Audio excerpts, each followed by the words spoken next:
Hello everyone, नमस्कार। मैं आपका स्वागत करता हूं अपने इस ऑफिशियल प्लेटफॉर्म से, जहां जब आपको बताने वाले मध्य प्रदेश की कुछ प्रमुख झीलें और तालाब के बारे में। तो आइए शुरू करते हैं मध्य प्रदेश की झीलों की जानकारी। ठीक है, तो सबसे पहले मैं आपको बताना चाहूँगा कि मध्य प्रदेश में काफ़ी तरह की प्रमुख झीलें पाई जाती हैं, जिनमें से जो पहला नाम आता है भोजताल।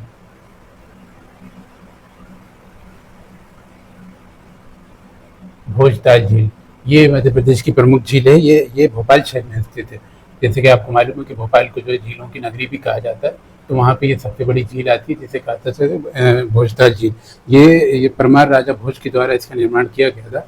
इसका जो निर्माण है परमार राजा भोज द्वारा परमार राजा भोज द्वारा जो है इसका निर्माण किया गया था। भोपाल की ये झील की नगरी वैसे भी भोपाल को कहा जाता है। भोपाल में और भी कई तरह की झीलें, जैसे जो बड़ी झील है तो ये मैं आपको बता ही रहा हूँ, भोजताल झील। इसके अलावा शाहपुरा झील आती है, और छोटे तालाब की जो झील है वो आती है। और भी कई तरह की झीलें, मुंशी हुसैन खां की झील आती है। कई तरह की झीलें भोपाल में है, लेकिन जो प्रमुख रूप से जो एग्जामिनेशन में जो पूछी जाती है वो भोपाल झील के बारे में पूछा जाता है, जिसे भोजताल झील कहा जाता है। इसका निर्माण परमार राजा भोज के द्वारा करवाया गया था। और कुछ टाइम पहले, कुछ सालों पहले, यहाँ पे भोपाल भोजताल झील के अंदर ये राजा भोज की प्रतिमा भी स्थापित की गई है। जब आप भोपाल से गुजरेंगे तो वीआईपी रोड से इसकी प्रतिमा आपको नजर आती है।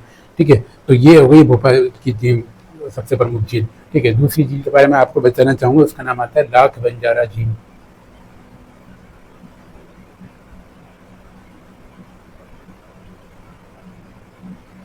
लाख बंजारा झील ये भी प्रमुख रूप से झील है।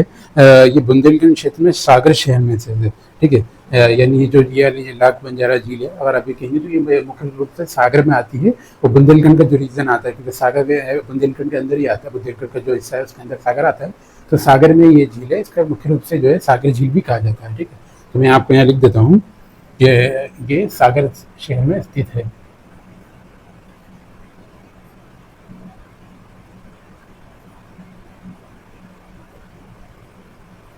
ठीक है, ये हो गई लाख बंजारा झील। अब तीसरी झील के बारे में हम आपको बात करेंगे, उसे कहा जाता है लोकपाल सागर।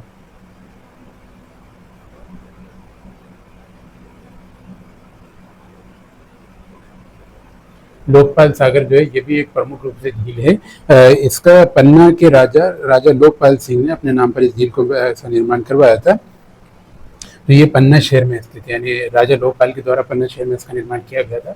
ये पन्ना में स्थित है।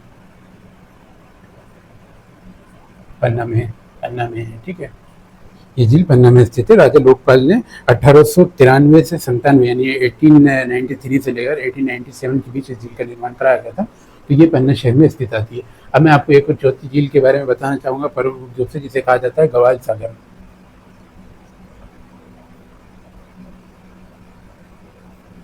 गवाल सागर जो झील है, यानी लेक्स जिसे आप इंग्लिश में कहा जाता है, ये टीकमगढ़ जिले में स्थित है।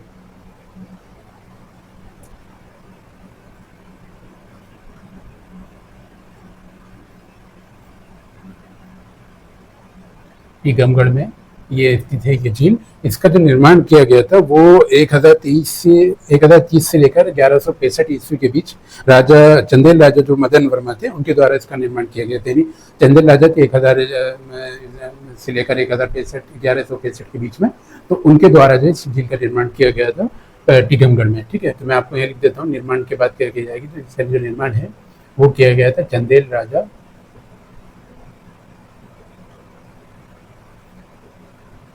मदन वर्मा के द्वारा। ये प्रमुख रूप से कुछ झील है जिनके निर्माण की जानकारी भी हमें मिलती है, तो इसलिए हम उसका साथ साथ में सीखते चल रहे हैं कि किसका निर्माण इसमें किया गया था। जो महत्वपूर्ण है उनके बारे में मैं आपको बता रहा हूँ, जिनका आपको ये जानना जरूरी है कि इसका निर्माण किसके द्वारा किया गया था। ठीक है, इसके बाद जो अगली कड़ी में हमारी झील आती है उसका नाम है धर्म सागर।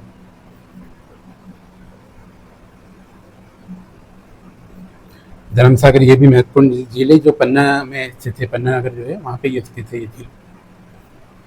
पन्ना में ये झील स्थित है। मदारशाह धार्मिक सूफी संत की स्मृति में ये धर्म सागर तालाब बनवाया गया था। यानी जो एक सूफी संत थे उनकी याद में इसका झील का निर्माण किया गया था।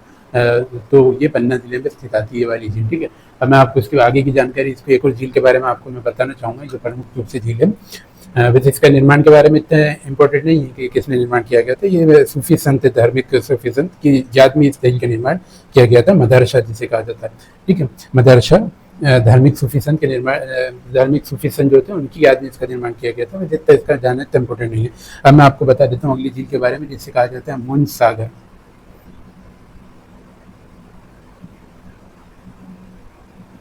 ये काफ़ी महत्वपूर्ण झील है, मुंज सागर झील।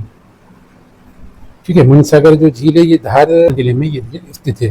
तो इसका जो निर्माण मैं आपको बता देता हूँ, राजा वाकपति मुंज ने इसका जो निर्माण किया गया था। राजा वाकपति मुंज,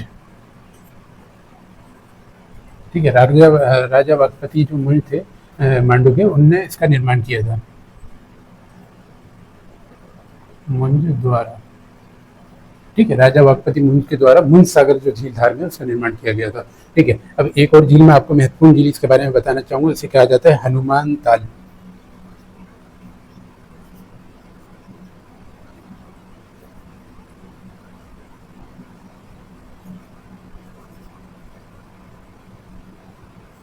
हनुमान ताल झील, तो ये मैं आपको बताना चाहूँगा कि ये जो झील है, जो हनुमान ताल झील, ये मुख्य रूप से जबलपुर में स्थित है। जबलपुर को वैसे भी ये तलिया का नगरी कहा जाता था किसी टाइम पे, वहाँ पे बहुत सारी झीलें हुआ करती थी। तो ये झील भी वहाँ पे स्थित है। इसके अलावा भी जबलपुर शहर में काफ़ी झील स्थित हैं।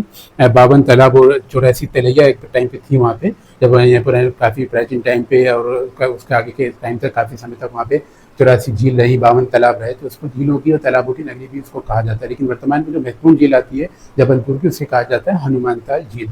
ठीक है, तो मैं यहाँ लिख देता हूँ आपकी, जबलपुर में स्थित है,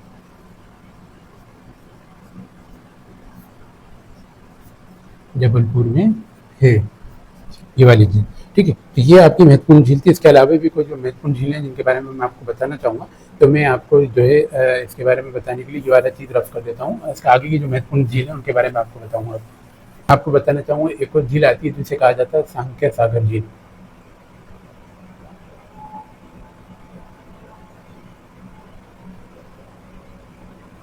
सांख्य सागर झील, ये भी महत्वपूर्ण झील है। ये शिवपुरी में आती है। बेसिकली जो झील आती है उसका वो शिवपुरी में रहती है,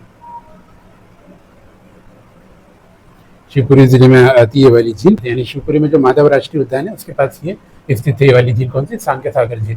ठीक है, अब मैं आपको इसके बारे में एक और झील के बारे में आपको जो महत्वपूर्ण जानकारी देना चाहूँगा, उसका नाम आता है रानी तालाब।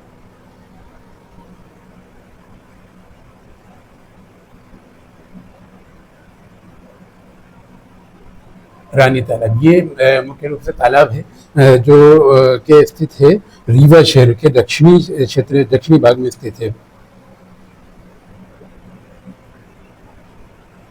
ये रीवा में स्थित है ये शहर, और मुख्य रूप से मंदिर के पास स्थित है। ये एक मंदिर भी स्थित है यहाँ पे, देवी काली का मंदिर किया गया था इस झील के पश्चिमी हिस्से में। ठीक है, ये रीवा में आता है। और मैं आपको इसके बाद आगे के बारे में बताना चाहूँगा, गोविंदगढ़ तालाब, ये भी एक मुख्य रूप से तालाब है।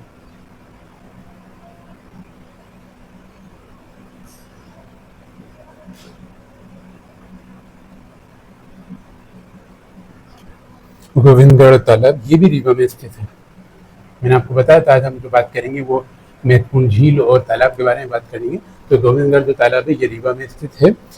ये जो तालाब का निर्माण है महाराजा रघुराज सिंह जूदेव, रघुराज सिंह जो जूदेव थे उनके द्वारा इस झील का इस तालाब का जो निर्माण किया गया था। मैं लिख देता हूँ, इसका जो निर्माण है रघुराज सिंह,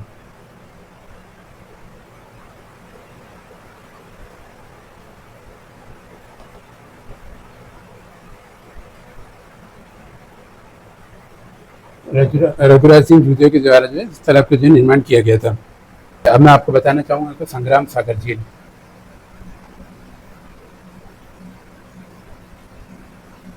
संग्राम सागर झील,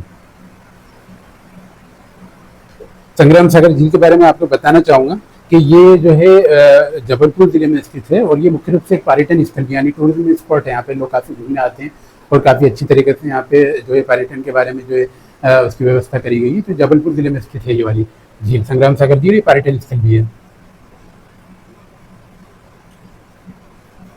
संग्राम सागर झील जबलपुर में स्थित है। ठीक है, तो इसे कहा जाता है चिड़ी खो, चिड़ी खो झील भी है, ये भी एक मुख्य रूप से झील है। चिड़ी खो, ठीक है, ये राजगढ़ जिले के नरसिंहगढ़ में स्थित है। ठीक है, राजगढ़ का जो जिला है वहाँ नरसिंहगढ़ में ये स्थित है।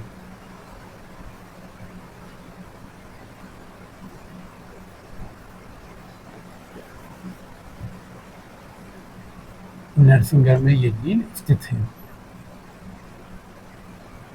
तो ये आपको महत्वपूर्ण झीलों के बारे में जानकारी हो गई। आपको मैंने बताया आपको काफ़ी तरह की झीलें और तालाब के बारे में हमने आपको जानकारी दी है। उम्मीद है आपको हमारा लेक्चर पसंद आ रहा होगा। तो मैं आपको एक और चीज़ बताना चाहूँगा, जैसे कि मैंने आपको इससे पहले भी बताया था कि झीलों की नगरी किसे कहा जाता है, जो एक परीक्षा में पूछा जाता है मुख्य रूप से कि झीलों की नगरी। तो मैं यहाँ आपको लिख के बता देता हूँ। अगर झीलों की नगरी आप कहेंगे तो झीलों की नगरी कहा जाता है भोपाल को।